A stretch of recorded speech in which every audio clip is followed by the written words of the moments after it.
అందరికీ నమస్కారం. Welcome to BRK news. నేను మీ రమ్య. ముందుగా బీఆర్కే న్యూస్ ప్రేక్షకులందరికీ విజయదశమి శుభాకాంక్షలు. ఈరోజు దసరా విశిష్టత యొక్క ప్రాముఖ్యత గురించి తెలియజేయడానికి ఈరోజు మనతో పాటు ప్రముఖ జ్యోతిష్య వాస్తు పండితులు మాడుగుల శివప్రసాద్ శర్మ గారు ఉన్నారు. మాట్లాడి తెలుసుకునే ప్రయత్నం చేద్దాం. గురుగారు నమస్కారం. ఆశీర్వచనం తల్లి. గురుగారు మీకు కూడా ముందుగా విజయదశమి శుభాకాంక్షలు. మంచిదమ్మా. మీకు కూడా ప్రేక్షక మహాశయులు అందరికీ కూడా, మీకు టీవీ యాజమాన్యము వారికి అందరికీ విజయదశమి అమ్మవారి యొక్క శుభాకాంక్షలు, ఆశీస్సులు, అమ్మవారి ఆశీస్సులు పరిపూర్ణముగా ఉండాలి అని కోరుకుంటూ జయోస్తు.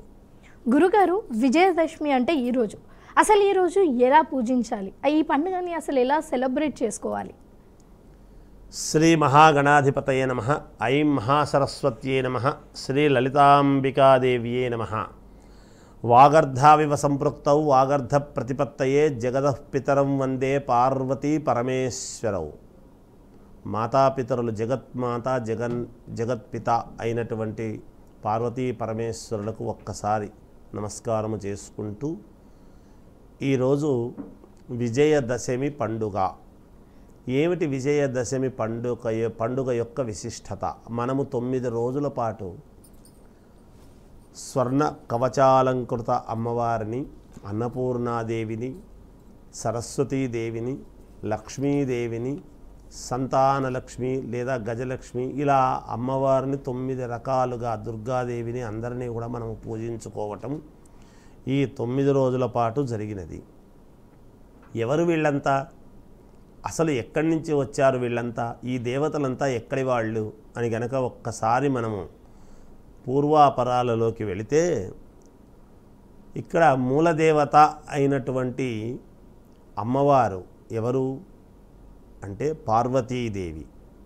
శక్తి స్వరూపిణి అయినటువంటి మహాశక్తి దేవత అయిన ఆ అమ్మవారి యొక్క విభిన్నమైనటువంటి రూపాలు, ఎవరెవరిని ఒక్కొక్కరిని ఒక్కొక్క రూపములో ఉండి భక్తులందరినీ కూడా, యావత్ ప్రజానీకాన్ని కాపాడటానికి అవసరాన్ని బట్టి ఆయా రూపాలలో తన అంశలుగా 9 అంశలుగా చేసి మనము పూజించుకుంటూ ఉండేదానికి అనుగుణముగా ఆ అమ్మవారిలో నుండి వచ్చినటువంటివే. ఈ 9 రోజుల పాటు ఎప్పుడైతే మనము తదేక దీక్షగా మనము చేసుకున్నామో, ఈ దసరా పండుగ ఎందుకు విజయదశమి? విజయదశమి అంటే ఏమిటి? దశ అంటే ఒక రకముగా ఈ 9 రోజులు మనము పూజించుకున్నటువంటి దానికి మన దశ తిరగటం. ఎటువంటి దశ తిరగటం? విజయము వైపు మన దశ తిరుగుతుంది అనేటువంటిది అనుకోవచ్చు. మన జీవితము ఉన్నతమైనటువంటి విధానముగా, మేలుగా తీర్చిదిద్దుకోవటానికి ఈ 9 రోజులు మనం ఎంత నిష్ఠతో అమ్మవారిని ఆరాధించినామో, పూజించుకున్నామో, మనము ఎంత శ్రద్ధాభక్తులతో అమ్మవారిని మనము స్తుతించుకున్నామో, వాటికి అన్నిటికీ కూడా సంతోషముగా విజయము లభించేటువంటి రోజు ఈ విజయదశమి అనేటువంటిది మనము పండుగగా చేసుకొని, ఇన్ని రోజుల పాటు మనము గుడికి వెళ్ళుంటాం. ప్రతిరోజు కూడా అమ్మవారి అలంకారాలు చూసి మురిసిపోతాం, పూజలు చేస్తూ తరిస్తాం, అమ్మవారి నామాన్ని ఉచ్చరిస్తూ అనేక రకాలుగా ఒక్కో రోజు ఒక్కో అలంకారంలో ఉండేటువంటి అమ్మవారిని, ఆయా రూపములో ఉండేటువంటి నామాలను ఉచ్చరిస్తూ పూజ చేసుకుని ఉంటాం. వాటన్నిటికీ సత్ఫలితాన్ని ఇచ్చేటువంటి రోజు ఈ విజయదశమి రోజు. మనము చేసుకున్న దాన్ని బట్టి, ఎవరు ఎంత మాత్రము చేసుకొని ఉంటే అంత మాత్రము మనకు లభిస్తుంది అని శాస్త్రములో చెప్పినటువంటి మాట. అందుకని ఇవాళ ఉదయాన్నే అభ్యంగన స్నానం అనేటువంటిది అందరూ చేసి ఉంటారు. ఈ పాటికే కొత్త బట్టలు అవి వేసుకోవటము, మళ్ళీ ఒక్కసారి అమ్మవారిని, పార్వతీదేవిని, అమ్మవారిని, మూలదేవతను ఒక్కసారి మళ్ళీ స్మరించుకొని అందరూ కూడా సంతోషముగా, బంధువులు, మరి మనకు కావాల్సినటువంటి ఆప్తమిత్రులు అందరికీ కూడా ఒక్కసారి విజయదశమి శుభాకాంక్షలు అనేటువంటిది ఒకరికి ఒకరు తెలియజేసుకోవటం. ఎందుకు తెలియజేసుకుంటున్నాం ఒకరికొకరు అంటే, మీరు బాగుండండి, మేము బాగుంటాం, అందరము బాగుండాలి, అందరము కలిసి ఈ విజయదశమి పండుగ రోజు పండుగలాగా జరుపుకుందాము. పండుగను పండుగలాగా జరుపుకుంటే అమ్మవారి అనుగ్రహము అందరికీ ఉంటుంది అనేటువంటి భావనతో మనము ఈ విజయదశమి పండుగ అనేటువంటిది చేసుకుంటూ ఉన్నాం తల్లి. గురుగారు, విజయదశమి అంటే ఒక్కరోజు మాత్రమే కాదు, 9 రోజులలో ఒక్కో రోజు ఒక్కో రూపంలో ఉన్న అమ్మవారిని మనం పూజిస్తూ ఉంటాము. అసలు ఆ ఒక్కో రోజు ప్రాముఖ్యత ఏంటి?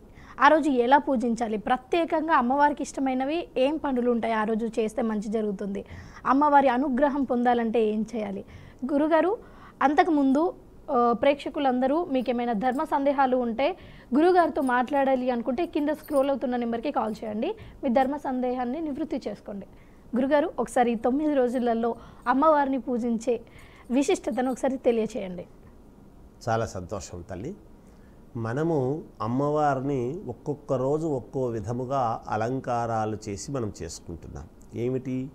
అసలు మానవ జీవితానికి ఈ పూజలకు చాలా దగ్గర సంబంధాలు ఉన్నాయి. ఎంత దగ్గర సంబంధాలు అంటే అతి సమీపంలో మన ఇంట్లో జరిగేటువంటి ప్రతిదీ కూడా రోజు మనము లేస్తే కావాల్సినటువంటివన్నీ కూడా అమ్మవారు ఇవ్వవలసినటువంటిదే.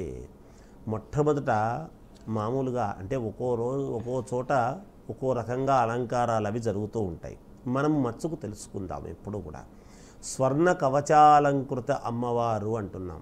అంటే స్వర్ణము అంటే ఏమిటి? బంగారము. ఏమిటి బంగారము?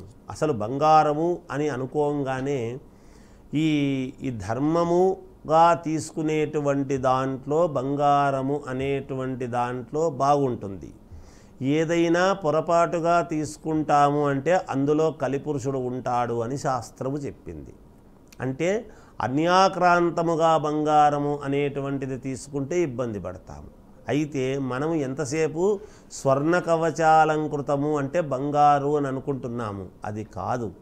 మనస్సు బంగారములాగా, తేజస్సులాగా, మనిషి ఒక తేజస్సులాగా మనకు కావాలి. ఒక తేజస్సు కావాలి అంటే బంగారము ఒక వెలుగు ఎలా వెలుగుతూ ఉంటుంది? చీకట్లో కూడా బంగారము, అబ్బాయి ఇది బంగారము కనుక్కునే విధంగా ఉంటుంది. అలాగే మనము పూజలు చేసుకునేటువంటి దాన్ని బట్టి మన ముఖములో ఓహో ఇతను ఫలానా అయి ఉంటాడు, ఇతని ముఖము చాలా ప్రసన్నంగా ఉన్నది, ఈమె ముఖము చాలా లక్ష్మీదేవి ఉట్టిపడుతూ ఉన్నది కళ అనేటువంటి విధముగా బంగారమైనటువంటి మనస్సుతో బంగారు వంటి ముఖ కవళికలతో మనము ఉండాలి. అంటే ఏమాత్రము మనము చిన్న ఇది కూడా లేకుండా మనము చేసుకోవాలి అనేటువంటి దానికి మానవ జీవితానికి చెప్పబడి ఉన్నది. అలాగే ఇంకొకటి ఏమిటి అంటే సరస్వతి అమ్మవారు అంటే జ్ఞానము, మనకు బుద్ధి ఎట్లా ఉండాలి?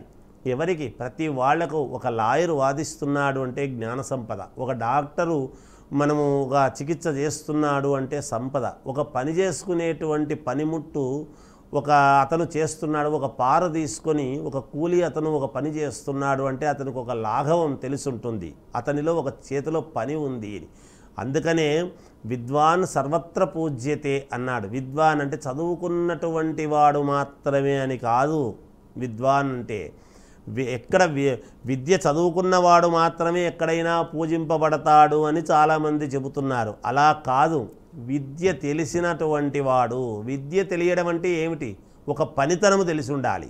ఆ పనితనం అనేటువంటిది తెలిసినటువంటి వాడు చిన్న కూలి ఒక రిక్షా దక్కుకునేటువంటి అతనికి తెలుసు రిక్షా ఎలా తొక్కాలో ఎవరికి ఇబ్బంది లేకుండా. ఒక ఆటో నడిపేటువంటి అతనికి తెలుసు. ఒక స్వర్ణకారుడికి తెలుసు బంగారం ఎలా తయారు చేయాలి, నగ అనేటువంటిది. ఇలా ఒక పండితుడికి ఒక గురువుకు తెలుసు విద్యార్థులను వాళ్ళ యొక్క మనసుల్లో ఎలా విద్య నేర్పిస్తే వాళ్ళు దేదీప్యమానముగా రేపు యావత్తు ప్రపంచానికి పనికొచ్చేటువంటి వాడుగా తయారవుతాడు అనేటువంటిది ఒక ఉపాధ్యాయుడికి తెలుసు.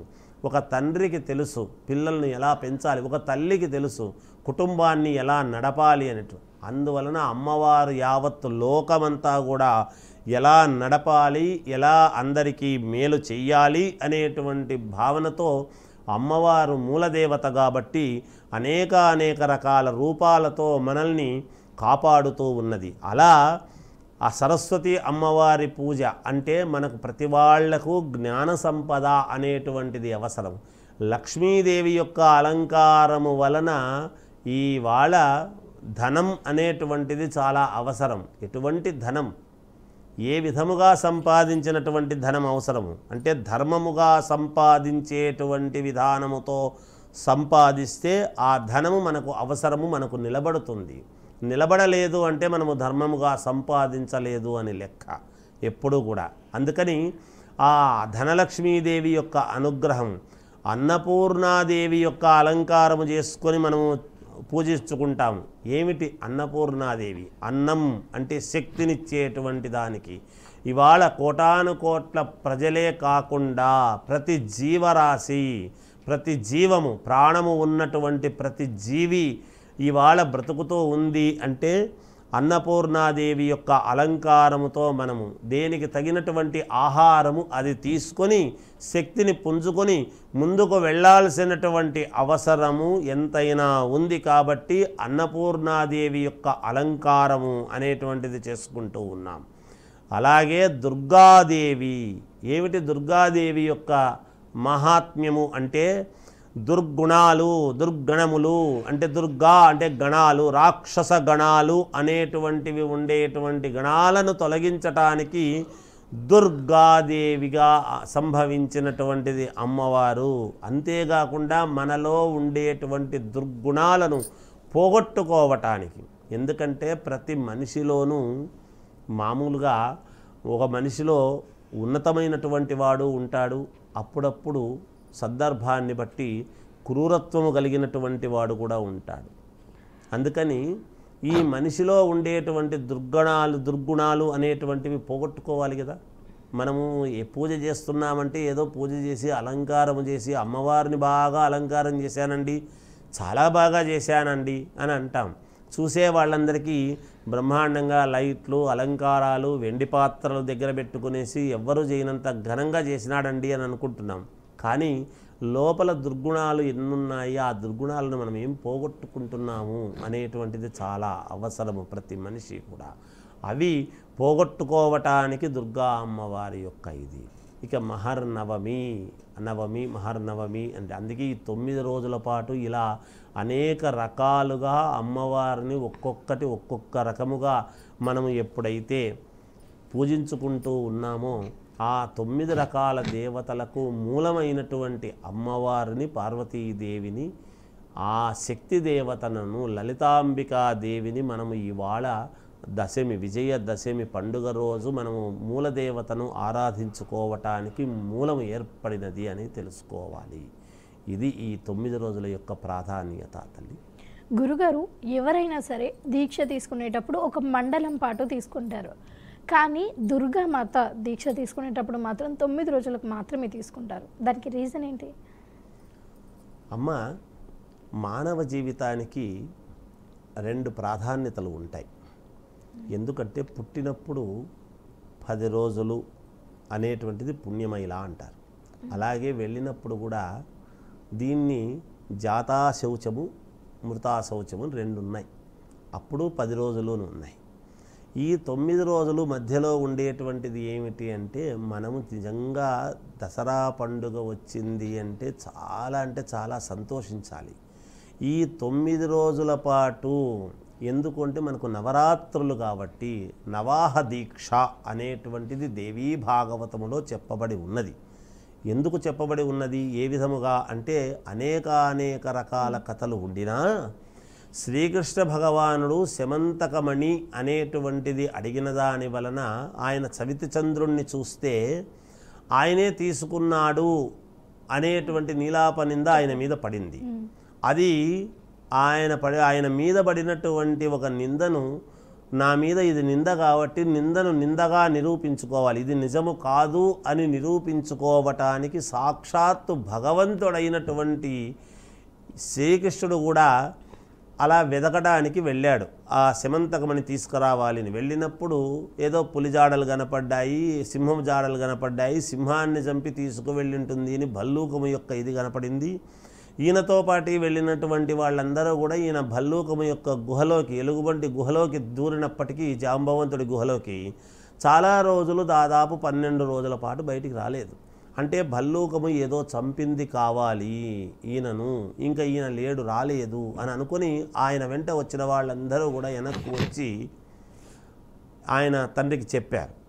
చెబితే అప్పుడు ఏమీ లేదు, మీరు ఎక్కడా ఆందోళన చెందవద్దు, శ్రీకృష్ణునంతటి వాడికి ఎటువంటి ఇబ్బంది జరగదు తెలిసి ఎవరికైనా. అయితే మీరు నవాహ దీక్ష అని అమ్మవారిని మీరు 9 రోజుల పాటు దీక్ష చెయ్యండి అని చెప్పారు నారదుల వారు. అలా చెబితే అందువలన అక్కడ వసుదేవుడికి చెప్పేటప్పటికి ఆయన నవాహ దీక్ష అనేటువంటిది చేసిన దాని వలన. కడప నుంచి మనకు ప్రభాకర్ రెడ్డి అని ఒక కాలర్ లైన్లో ఉన్నారు. వాళ్ళ ధర్మ సందేహాన్ని ఒకసారి అడిగి తెలుసుకుందాం. అలాగే తల్లి. హలో అండి. హలో చెప్పండి. వినిపిస్తుందా అండి?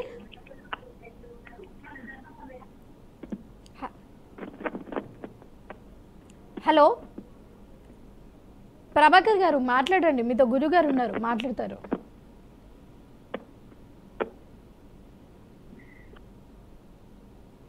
ప్రభాకర్ గారు నమస్తే మా, నేను సౌండ్ తగ్గించేసిన. నమస్తే సార్. నమస్తే స్వామి. చెప్పండి ప్రభాకర్ గారు. ఏం లేదు స్వామి, 2018 ఫిబ్రవరి. హలో హలో చెప్పండి. 2018 ఫిబ్రవరి 1వ తేదీన మా కొడలో అమెరికాలో యాక్సిడెంట్ ఇది. అమెరికాలో యాక్సిడెంట్ అయింది. దాని మూలంగా అప్పటికి చిన్న బాబు విశ్వక్సేన రెడ్డి అనేది మదర్ ఫీడింగ్ అవుతారు, 1 సంవత్సరం 6 నెలలు ఉన్నారు. వాళ్ళమ్మ యాక్సిడెంట్ అయ్యి 3 సంవత్సరాలు కోమాలో ఉండి చనిపోయిన తర్వాత ఈ అబ్బాయికి మాటలు రాకుండా పోయినాయి స్వామి. ఇప్పటికి వచ్చి దాదాపు 10 సంవత్సరాలు. ఏం చేయాలి? మీరు ఒక పని చేయండి, ఎవరినైనా పిలిపించి బాబును అక్కడ కూర్చోబెట్టి పడుకోబెట్టి ఆ సుందరకాండ పారాయణం అనేటువంటిది చేసిన తర్వాత, ఆ సుందరకాండ పారాయణం అయిన తర్వాత తేనెను బాబుకు తాగించండి, కొంచెం నాలుకకు పట్టించండి, తప్పకుండా మాటలు వచ్చి తీరుతాయి. నేను చెబుతున్నాను. ఒక మంగళవారం నాడు సుందరకాండ పారాయణము ప్రారంభించండి ఎవరినైనా పిలిచి. ఆ సుందరకాండ పారాయణము పూర్తి అయిన తర్వాత ఆ తీర్థము, పారాయణము తీర్థము, కొంచెము తేనె అది ఆ బాబుకు నాకించండి, తప్పకుండా మాటలు వచ్చి తీరతాయి. నేను చెప్తున్నాను. మంగళవారం రోజు, మంగళవారం ప్రారంభం చేయమనండి సుందరకాండ పారాయణం. అది ఎన్ని రోజులు చెప్పాలండి? ఎవరితోనైనా ఒక బ్రాహ్మణి పిలిచి చేయించాలి. సుందరకాండ ఆ జపతీర్థం ఉంటుంది, రోజు జపము తీర్థము వదులుతూ ఉంటారు. ఆ వదిలినటువంటి తీర్థాన్ని రోజు రోజు బాబుకి ఇవ్వమనండి. ఏ రోజు జపతీర్థం ఆ రోజు. చివరిలో ఆయన పారాయణం ఎన్ని రోజులు చేయగలిగితే ఆయన, ఆ వచ్చినటువంటి ఆయన 3 రోజుల్లో చేస్తారా, 4 రోజుల్లో చేస్తారా, 5 రోజుల్లో చేస్తారా, ఆయన సౌకర్యం. 68 సర్గలు ఉంటాయి కదా, ఆ 68 సర్గలు రోజు నిజానికి 2 గంటల పాటు రోజు చేస్తే 20 సర్గలు అవుతాయి. 18-20 సర్గలు అయిపోతాయి. అలా చేయగలిగితే చేయించండి. 1.5 రోజు 2 రోజుల్లోనే అయిపోతుంది. అది వాళ్ళు చేయగలిగినటువంటి దాన్ని బట్టి, వాళ్ళ ఉచ్చారణ వాళ్ళ దీన్ని బట్టి ఉంటుంది.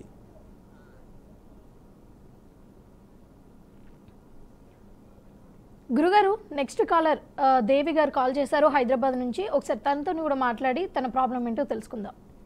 దేవిక గారు. గురుగారు మీతో ఉన్నారండి, ఒకసారి మాట్లాడి మీ సందేహం ఏంటో తెలియచేయండి. టీవీ నుంచి కొంచెం దూరం వెళ్ళి మాట్లాడండి, వినిపిస్తుంది క్లియర్గా. అమ్మ చెప్పండి తల్లి.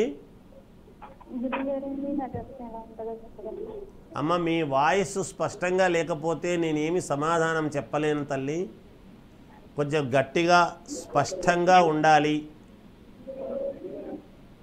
అంటే ఇప్పుడు నా జాతకం అనేది ఎలా ఉందో చెప్పగలరా గురుగారు? అమ్మ జాతకాలు చూసేటువంటి సమయం ఇప్పుడు కాదు కదా తల్లి. నేను అవి మీది డేట్ ఆఫ్ బర్త్ అవి తెలుసుకొని చెప్పగలను, ఊరికే అడిగితే కాదు. అందువలన అమ్మ మీకు ఏదైనా సందేహం ఉంటే సందేహాన్ని నివృత్తి చేయగలవాడను. బాగుంటుంది తల్లి, అమ్మవారిని ఆరాధించండి. అమ్మవారిని నమ్ముకున్న వాళ్లకు జాతకముతో పనే లేదు, అమ్మవారు చూస్తుంది గాక. సో ముందుగా ఇంకో కాలర్ లైన్లో ఉన్నారు, ఒకసారి మాట్లాడి తెలుసుకునే ప్రయత్నం చేద్దాం. అతని పేరు రాంబాబు ఫ్రమ్ హైదరాబాద్. గురుగారు ఒకసారి రాంబాబుతో మాట్లాడి తన ధర్మ సందేహం ఏంటో తెలుసుకుందాం. రాంబాబు గారు నమస్కారం. హలో రాంబాబు గారు వినిపిస్తుందా? వినిపిస్తుందండి. ఒకసారి గురుగారితో మాట్లాడండి. యా హలో నాయన చెప్పండి, రాంబాబు గారు చెప్పండి. గురువు గారు, నాకు శిరీష అని ఒక చెల్లె ఉంది.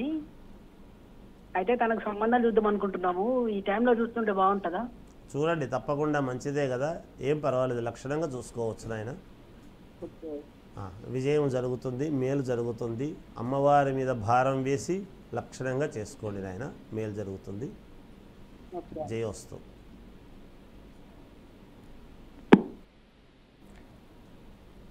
గురుగారు, ఈ నవరాత్రులలో భవానీమాత దీక్ష తీసుకోవాలి అని అనుకున్న వాళ్ళు కొన్ని వరకు సందేహాలు ఉంటాయి. అవి ఎలా ఉంటాయి అంటే, మా భార్య ప్రెగ్నెన్సీ టైంలో ఉండొచ్చా, దీక్ష వేయొచ్చా, లేకపోతే ఇంట్లో ఆడవాళ్ళు చాలామంది ఉంటారు కాబట్టి వాళ్ళకు కొన్ని అసౌకర్య సందర్భాలు కూడా వస్తూ ఉంటాయి. అలాంటి సమయాలలో దీక్ష తీసుకోవచ్చా?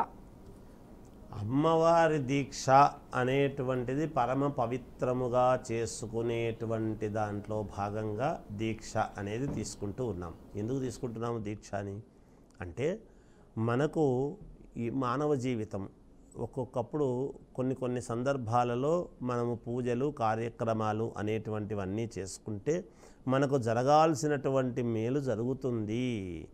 ఏ రకంగానూ చేసుకోకపోతే మానవ జీవితానికి ఎలా అనేటువంటి దాంట్లో దీక్ష అని తీసుకోవడం జరుగుతుంది. అయితే భార్య గర్భవతిగా ఉన్నప్పుడు దీక్ష తీసుకోవటం అనేటువంటిది కుదరదు. ఎందుకు దైవ దీక్ష కుదరదు అంటే, భార్య గర్భములో పిండము ఎదుగుదల అనేటువంటిది ఎప్పుడైతే ఉందో అక్కడ పురుషుడు సహజముగానే ఒక దీక్షలో ఉంటాడు. ఎందుకు అంటే, అక్కడ శిశువు పుట్టేంత వరకు కూడా క్షురకర్మలు చేసుకోకుండా జాగ్రత్తగా ఉండాలి అనేటువంటిది ఉన్నది. ఎందుకు అంటే, మామూలుగా తండ్రి కాబట్టి ఇక్కడ క్షురకర్మలు అనేటువంటివి చేసుకుంటే, ఇప్పుడు గ్రహణ సమయములో అయితే ఎలా చంద్రుడి యొక్క అనుగ్రహము అనేటువంటిది పిల్లలకు ఉండాలి అని అనుకొని ఈ కత్తిరించడాలు కానీ తరగటాలు కానీ ఇవన్నీ గర్భవతులు చేయకూడదు. అంటే లోపల పిండము అవయవాలు ఏర్పడేటువంటి సమయములో తల్లిదండ్రులు కత్తరింపులు అవి ఇవి ఏమైనా చేసుకున్నారు అంటే కాళ్ళు చేతులు అవయవాలు అన్నీ కూడా సరిగ్గా పుట్టాలి. కాబట్టి అందువలన అక్కడ ఎప్పుడైతే ఇది ఉన్నదో అందువలన అప్పుడు దీక్ష అనేటువంటిది పనికిరాదు. ఒకటి. రెండవది, ఆడవాళ్లకు మామూలుగా నెలసరి అనేటువంటిది ఉండేటువంటి సమయము అందరికీ తెలుసు. వాళ్లకు ఎప్పుడు ఏమిటి అని దానికి అడ్డము రాకుండా అనుకూలముగా ఎప్పుడైతే ఉపయోగం ఉంటుందో అప్పుడే వేసుకుంటారు అందరూ కూడా. ఒకవేళ మామూలుగా యాదృచ్ఛికముగా వేసుకున్న తర్వాత మధ్యలో ఎవరికైనా ఒక స్త్రీమూర్తికి ఏదైనా ఇబ్బంది వచ్చింది అని అంటే ఆ మాల తీసివేయటమే ఉంటుంది తప్ప ఇంకది పనికిరాదు. అది అర్థం చేసుకోవాలి అందరూ కూడా. అంతే, ఏం లేదమ్మా, అలా ఉండదు. ఎవరైనా 41 రోజు మండలం అని అనుకుంటాము, లేదు 9 రోజులు 10 రోజులు ఇది తీసుకునేటువంటి దీక్షను బట్టి. ఈ 10 రోజులు దసరా పండుగల్లో కాబట్టి ఈ దసరా పండుగలలో అమ్మవారి పూజ అనేది చేసుకుంటున్నప్పుడు మన ఇంట్లో కూడా ప్రతిరోజు శుద్ధి, ప్రతిరోజు ఎప్పటికప్పుడు శుచిగా శుభ్రతగా ఉండాలి అనేటువంటి విధానంతోనే కదా చేసుకుంటాం. దాన్ని అనుసరించి చేసుకుంటారు అందరూ కూడా. యావత్ ప్రజానీకానికి అందరికీ తెలుసు, తెలియక కాదు, కానీ మళ్ళొక్కసారి తెలియని వాళ్ళ కోసం చెప్పుకోవడం జరుగుతుంది. గురుగారు, శరన్నవరాత్రులలో చాలామంది ఉపవాసం ఉండి ఉంటారు, అలాగే దీక్ష కూడా తీసుకొని ఉంటారు. వాళ్ళు ఖచ్చితంగా చేయాల్సిన పనులేంటి, వాళ్ళు చేయకూడని పనులేంటి? అమ్మ, శరన్నవరాత్రులలో ఇప్పుడు అన్నీ అయిపోయినాయి. ఈరోజు విజయదశమి అనేటువంటిది వచ్చింది. అయితే మామూలుగా మనము చేసుకోవలసినటువంటి విధి విధానాలు ఏమిటంటే, రోజు తలస్నానం, రోజు శిరస్నానం చేయటమే. ఉదయాన్నే ముందు పూజ అనేటువంటిది చేసుకోవటం. ఎందుకంటే మనము స్నానము చేసినాం, బాగుంది. అంటే మనము ఎక్కడా ఈ శరీరము ఎక్కడా ఎంగిలి పడకుండా, అలాగే నోట్లో కూడా ఎంగిలి పడకుండా, అంటే ఏమీ తినకుండా, ఇవన్నీ కూడా శ్రద్ధగా మనం చేసుకునేటువంటివి. ఎప్పుడైతే మనం ఏది తినకుండా చేసుకుంటామో మిషనరీ అంతా కూడా ఖాళీగా ఉంటుంది శరీరములో. ఏది వాటి పని అవి మామూలుగా ఉంటాయి. ఎప్పుడైతే తినటం అనేటువంటిది ప్రారంభించి మనము తింటామో ప్రతి అవయవము లోపల ఈ తిన్నటువంటిది తిండిని అరుగుదల చేసి మిషనరీ దాన్ని స్వచ్ఛత కలిగింది ఎక్కడా, స్వచ్ఛత లేనిది ఎక్కడా అని పంపించడం అనేది జరుగుతూ ఉంటుంది. అంతే కదా. అలా అది జరుగుతూ ఉన్నటువంటి సమయములో మనము దేవతా పూజ చేయటం అనేది కరెక్ట్ కాదు. మనము మనస్సు ఎక్కడో, లోపల అవయవాలు చేసేటువంటి పని ఏమిటో, ధ్యాస ఎక్కడో, మనము చేస్తూ ఉండేటువంటి క్రియ ఇంకొక చోట, ఇలా అనేక రకాలుగా సంబంధం లేకుండా ఒకదానికొకటి చేస్తూ కూర్చొని ఉంటాము తప్ప, అందుకనే పూజలు అనేటువంటివి ఫలించకుండా ఎన్ని పూజలు చేసినా మాకు మేలు జరగడం లేదు గురువుగారు అని అడుగుతూ ఉండేటువంటి ప్రశ్నకు సమాధానం ఏమిటి అంటే, అల్పాహారము ద్రవ పదార్థము తీసుకోగానే వెంటనే కరిగిపోయేటువంటిది, అతి సునాయాసముగా కలిసిపోయేటువంటివి. అందుకే పాలు, పళ్ళు, పళ్ళరసం అని అన్నారు. ఇలాంటివి తీసుకొని రాత్రికి భోజనము చేయటం, ప్రతిరోజు ఉదయం అంతా కూడా అల్పాహారము తీసుకొని రాత్రికి భోజనం చేయవచ్చును. అలా చేస్తూ ఈ 9 రోజుల పాటు అలాగే బ్రహ్మచర్యము అనేటువంటిది చాలా అవసరము. అలా బ్రహ్మచర్యాన్ని పఠిస్తూ శాపనిద్ర, బ్రహ్మచర్యం పఠిస్తున్నాను అని మనము బెడ్ మీద సుఖప్రదముగా పడుకుంటే కుదరదు. భూమి మీద ఎప్పుడైతే మనము శయనిస్తున్నామో శాపనిద్ర అంటే దిండు కూడా లేకుండా పడుకోవటం అనేటువంటిది ఒక పద్ధతి. ఎందుకు అంటే ఎప్పుడైతే మనము నిటారుగా ఒకటే పద్ధతిలో పడుకుంటామో అప్పుడు శరీరం అంతా కూడా చాలా యోగవంతముగా ఉంటుంది అనేటువంటిది ఇక్కడ తెలుస్తూ ఉన్నది, శాస్త్రంలో చెప్పిన మాట. ఈ విధముగా ఉండి మనము ఈ పూజలు కార్యక్రమాలు చేసుకోవాలి అని శాస్త్రంలో చెప్పినటువంటి మాట తల్లి. అందువలన ఆ విధముగా పాటించాలి. గురుగారు, శరన్నవరాత్రులలో చాలామందికి పూజించడం కుదరకపోతే వాళ్ళు ఓన్లీ విజయదశమి రోజు పూజిస్తే వాళ్ళకు అమ్మవారి అనుగ్రహం దక్కుతుందా? 9 రోజుల పాటు మేము పూజ చెయ్యలేదు కదా, ఆ 9 రోజుల పాటు మేము మరి ఇప్పుడు 10వ రోజు చేసుకుంటే ఆ ఫలితము ఉంటుందా అనేటువంటిది తప్పకుండా ఉంటుంది. ఎందుకు ఉంటుంది అంటే 9 రోజుల పాటు ఎందుకు చేయలేదు? ఏదో ఇబ్బంది అయ్యి కదా చేసి ఉండరు. చేసుకోగలిగినటువంటి స్థోమత ఉండి, చేయగలిగినటువంటి సమయము ఉండి, ఏం చేస్తావులే అని అనుకుంటే 10వ రోజు చేసినా అంతే ఉంటుంది కాక. ఎప్పుడైతే మనము చేసుకోలేకపోయామే ఈ 9 రోజుల పాటు, కనీసం ఈ దసరా పండుగ రోజైనా చేసుకోవటానికి నాకు అమ్మవారు అనుగ్రహించింది అనేటువంటి పశ్చాత్తాపము అనేటువంటిది ఒకటి ఉంటుంది మానవుడికి. ఎందుకంటే పశ్చాత్తాపాన్ని మించినటువంటి ప్రాయశ్చిత్తం ఇంకొకటి లేదు. ఆ పశ్చాత్తాపం అనేటువంటిదే చాలా వరకు, అమ్మా నేను చేసుకోలేకపోయానే, ఈ 9 రోజుల పాటు నాకు కుదరలేదే, నేను నీకు ఎంత చెయ్యాలనుకొని ప్రయత్నం చేసుకున్నా నాకెందుకో నీవే అవకాశం ఇవ్వలేకపోయావు కదా తల్లి, ఈనాడైనా కలుగజేసినావు కదా, ఈ దశమి పండుగ రోజైనా నాకు అనుగ్రహించినావు, నేనెంత అదృష్టవంతుణ్ణి, నేను ఈ విధంగానైనా నేను నీకు సేవ చేసుకునేటువంటి అదృష్టాన్ని నాకు కలుగజేసినావు తల్లి అనేటువంటి ఆర్ద్రతతో ఎప్పుడైతే సద్బుద్ధితో మనస్సుతో ఎప్పుడైతే మనము చేసుకుంటామో ఈ 9 రోజుల పాటు చేసినటువంటి ఈ ఫలితాన్ని కూడా మనకు వచ్చి తీరుతుంది గాక.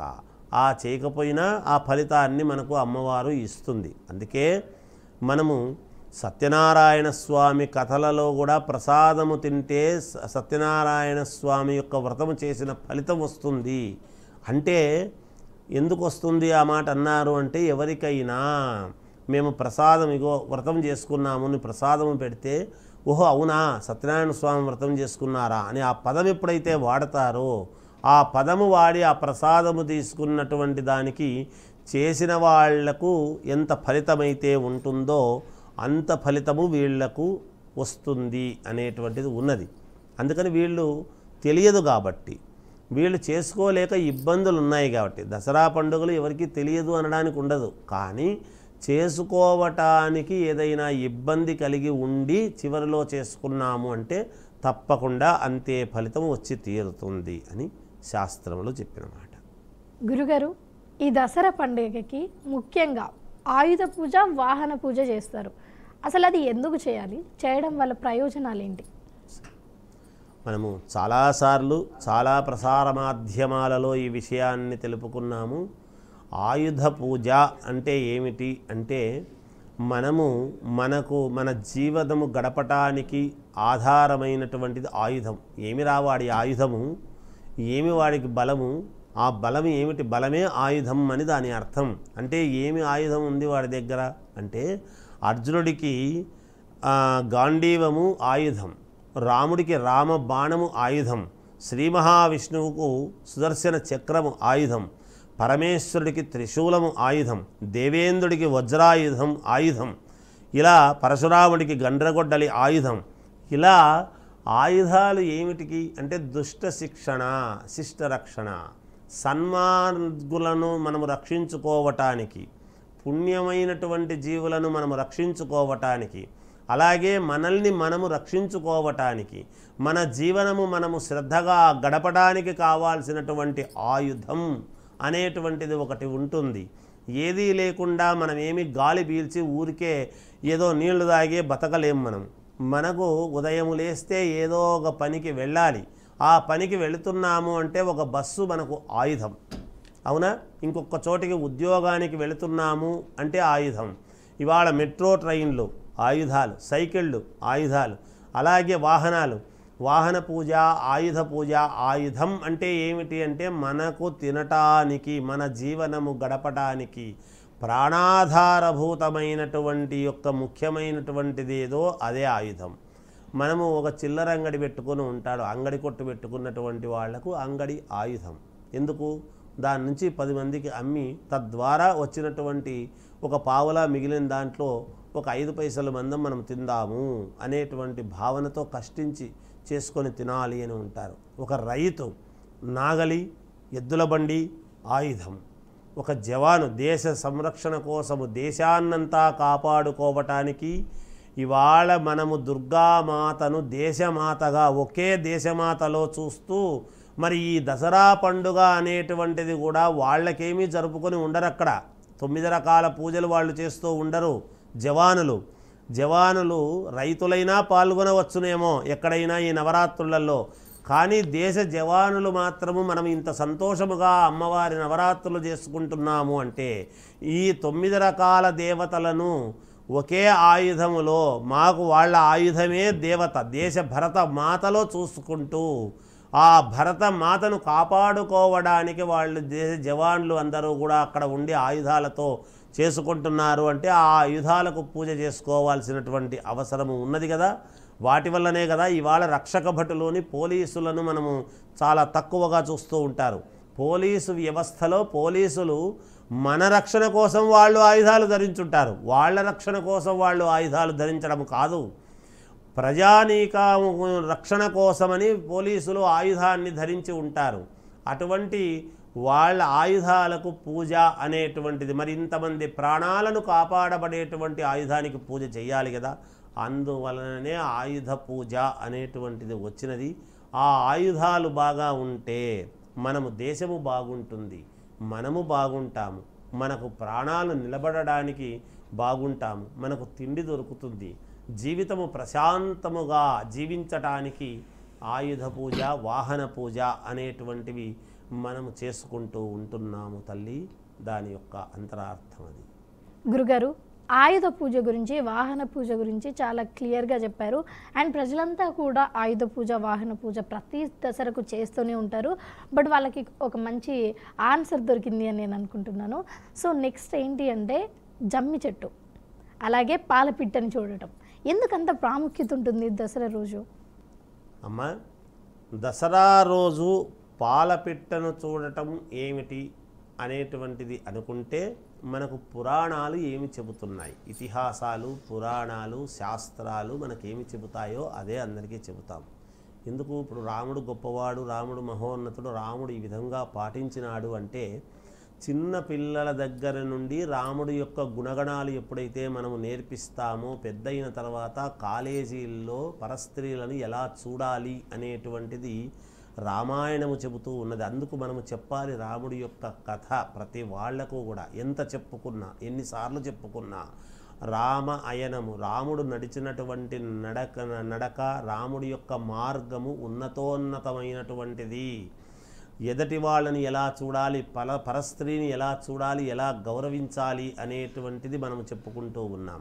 అలాగే శాస్త్రాలలో చెప్పినటువంటిది ఏమిటి అంటే పాలపిట్టలు చూడడం వల్ల ఏమిటి అంటే మనము ఒక కార్యోన్ముఖుడై బయటికి వెళుతూ ఉన్నప్పుడు, ఒకదానికని వెళుతూ ఉన్నప్పుడు ఏదైనా శుభశకునము అనేటువంటిది ఎదురొస్తే బాగుంటుంది అని ప్రతి వాడికి కూడా నమ్మిక. పూర్వమంతా కూడా ఎటువంటివి ఎదురొస్తే నీకు మంచి జరుగుతుంది అనేది అక్కడే తెలుస్తూ ఉన్నది. ఎవరో చెప్పక్కర్లేదు మనకు విజయం లభిస్తుందా లేదా అని. ఎవడి అంతరాత్మకు వాడి గొప్ప, ఎవడికి వాడికి మనము ఉలితో మనల్ని మనము తయారు చేసుకోవాలి. కానీ ఏ శిల్పి వచ్చి మనల్ని తయారు చేయడు. ఎవడు నువ్వు ఇలా ఉండురా అని చెప్పడు. ఏది న్యాయం, ఏది ధర్మం, ఏది ధర్మబద్ధమైంది, మనం ఇన్ని వింటూ ఉన్నాం, ఇన్ని చెబుతూ ఉన్నాం, మనం ఏది పాటించాలి అనేటువంటిది ఆ ఆత్రతతో మనకు విజయం ఎలా లభిస్తుంది. మన దగ్గర ధర్మము అనేటువంటిది ఒక్కటే ఉన్నది, ధర్మ మార్గం అనేటువంటిది ఒక్కటే ఉన్నది. మరి కురుక్షేత్ర యుద్ధంలో మనకు విజయం లభించాలి అంటే ఎలా, మనకి ఎలా జరుగుతుందో ఏమో అనేటువంటి ఆందోళనతో విజయము దాని వెళుతూ ఉన్నప్పుడు పాలపిట్ట అనేటువంటిది ఎదురొచ్చింది. పాలపిట్ట ఎదురు రావటం అంటే ఏమిటి అంటే స్వచ్ఛత. ఎప్పుడైతే స్వచ్ఛత అనేటువంటిది ఎదురైతో ఎటువంటి లోపల కల్ముషము లేకుండా అది ఉంటుందో పక్షుల వలన పక్షిజాతి, వృక్షజాతి ఇవన్నీ కూడా మనకు వనజాతి మూలికలు ఇవన్నీ కూడా మనకు ఎంతో ప్రేరణ కలిగించేటువంటివి తల్లి. అందువలన వాళ్లకు అక్కడ వెళ్ళిన తర్వాత కురుక్షేత్ర యుద్ధంలో విజయము లభించింది. ఆ విజయము లభించినందుకు గాను పాలపిట్టను మనము చూస్తే బాగుంటుంది. ఈ దసరా పండుగ అంతా కూడా మనకు ఇక్కడి నుంచి మనకు అన్ని విజయాలు జరుగుతాయి, మనకు మేలు జరుగుతుంది. వచ్చే దసరా పండుగ వరకు మనం బాగుండాలి కదా, మనం ఇలాగే పూజలు చేస్తూ విజయ పరంపరలో ముందుకు వెళ్ళాలి కదా.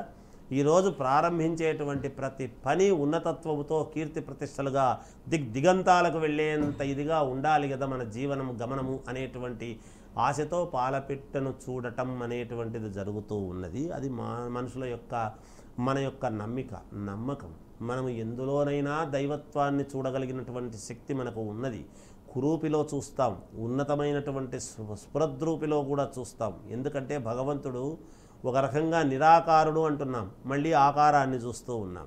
అందువలన ఒక కురూపిలో చూసినా, ఒక ఉన్నతమైనటువంటి స్ఫురద్రూపంలో చూసినా మనము దైవత్వాన్ని చూడగలిగినటువంటి భావన మనకు ఉన్నది. భారతీయులకు మనకే ఆ గొప్పతనం ఉన్నది, ఇంకొకరికి లేదు.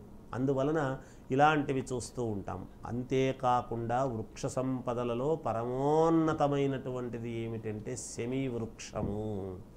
ఆ శమీ వృక్షము యొక్క గొప్పతనము ఏమిటి అంటే కోరినటువంటి కోరికలను తీర్చగలిగినటువంటి వృక్షము శమీ వృక్షము. ఈ రోజనే కాదు, ఎప్పుడైనా సరే మనము శమీ వృక్షము దగ్గరికి పోయి, జంబి చెట్టు దగ్గరికి పోయి మన కోరికలు నిజంగా చెప్పుకున్నాము అంటే, ప్రదక్షిణలు చేసినాము అంటే, తదేక దృష్టితో ఒక పద్ధతి ప్రకారం ఎప్పుడైతే చేసుకుంటూ వెళతామో ఖచ్చితముగా మనకు విజయము లభించి తీరుతుంది. అందుకే శమయతే పాపం శమీ శత్రు వినాశిని అర్జునస్య ధనుర్ధారి రామస్య ప్రియదర్శనం అనేటువంటిది మనం చెప్పుకుంటూ ఉన్నాం. అంటే పాండవుల యొక్క ఆభరణాలు అన్నీ కూడా తన దగ్గర దాచుకుని ఎవరికి ఎలా కనపడాలో వాళ్లకు అన్యులకు కనపడకుండా ఇవి మాకు మాత్రమే మళ్ళీ తిరిగి ఇవ్వగలుగుతావుగాక అని అర్జునుడు వేడుకుంటే అలాగే ఇచ్చింది శమీ వృక్షం. అందుకని మన కోరికలు కూడా నెరవేరుతాయి అనేటువంటి భావనతో. అంతేకాకుండా ఆ జంబి ఆకు అనేటువంటిది ఉంటుంది, ఆ పత్రి అని, ఆ పత్రి తీసుకువెళ్ళి పెద్దలకు ఎప్పుడైతే ఇచ్చి మనము నమస్కారం చేసుకుంటామో వాళ్ళు ఆ చేతులతో పట్టుకొని మనకు ఎప్పుడైతే ఆశీర్వచనము చేస్తారో ఆ ఆశీర్వచనము మనకు ఫలిస్తుంది.